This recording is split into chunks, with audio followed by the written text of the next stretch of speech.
喂，Hello，大家好，歡迎再次翻到嚟 Seven Sport 嘅頻道，我係 Kenny。好，咁而家咧準備為大家打嘅咧就係呢個煉金術師，我哋又準備再次打耶穌啦。好，咁自從咧上次出咗之後啦，咁今次嘅復刻都時間好耐啦，咁時至今日嘅隊伍都應該十分之強，咁要打呢一隻嘅煉金術師咧，可以話係輕而易舉啊！咁樣啦，咁記得啦，小弟啦，上次都已經出咗一段咧，係成功通關嘅隊伍啦。咁嗰陣時小弟就大約係80幾嘅 level 啦，80幾啦，80幾多我唔係好記得，唔知83定86咁上下啦。咁有興趣嘅可以喺小弟嘅 YouTube channel 度揾翻呢一個嘅影片啦。咁嗰陣時又係用呢個暗靈士加兩隻暗馬，再加暗回龍。咁就因為咧，其實咧，你要打呢一隻耶穌咧，咁佢嗰個麻煩嘅地方就係因為佢會封箭頭，咁同埋咧嗰陣時係第一次出啲咁高傷害嘅關卡，同埋咁麻煩嘅關卡啦。咁以前嘅地下城咧，一般嚟講都冇咁麻煩嘅，又封箭頭，輸出又高咁樣，咁嗰陣時好多嘅隊伍啦。咁都打上嚟都吃力嘅咁樣，咁嗰陣時小弟都研究咗一陣點樣打嘅。嗰陣時小弟得80幾 level 啦，咁手上面有奇寵唔係咁多，咁都試咗好幾場，咁先試得到個方法點樣打，係啦咁樣。咁所以咧今次咧都試一隊比較特別少少。咁而家咧有呢個真男人洛基隊啦，咁小弟嘅 favourite 啦。所以咧，我就喺度啦，試一試真男人洛基隊究竟點樣打？咁都麻煩嘅。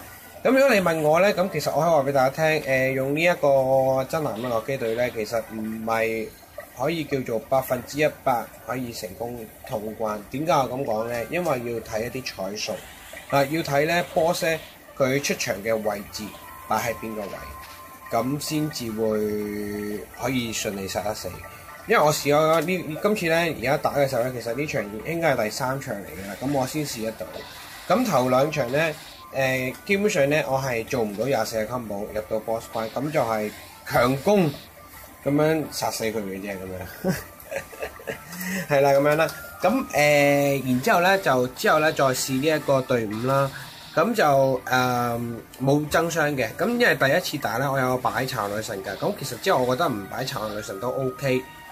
所以我就換一隊咧比較簡單少少嘅隊伍入嚟打啦。咁呢隊可以叫係冇抽嘅棋啦，全部都係一啲喺關卡上面可以刷得到落嚟嘅隊伍啦。咁至於平民就見仁見智啦咁樣。咁至於呢個話題我都唔想再講啦。咁大家喜歡啦。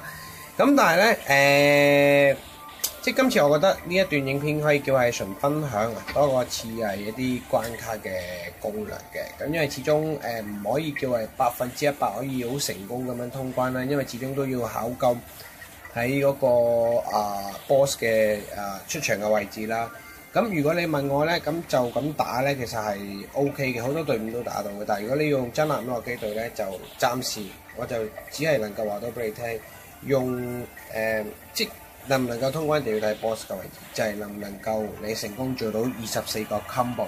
好，咁接下落嚟入到 boss 關啦。咁基本上咧，如果 boss 喺左上角咧就必贏嘅。點解咧？因為只要攞我哋下一步咧就能夠成功做到24個 combo。咁要小心啦 ，boss 頭嘅先制攻擊10回合就係封鎖呢一個十字單箭頭。咁然之後咧就會之後咧低過50% around 啦，就會出呢一個斜角嘅單箭頭封鎖㗎啦咁樣。好，咁你見到啦，真男人洛基隊24金寶就已經打掉佢一半嘅血，基本上咧2回合就能夠輕鬆咁樣殺到，所以我就話彩數嘅地方咯。因為佢出場 boss 嘅箭頭咧係斜角㗎，咁如果佢擺喺中間嘅話咧，基本上你好難卡得到24個金寶。好，咁呢度就係一個少少嘅分享啦。至於平民啲嘅隊伍咧，我睇下晏少少再拍啦。咁今日時間去到呢度先，係咁，拜拜。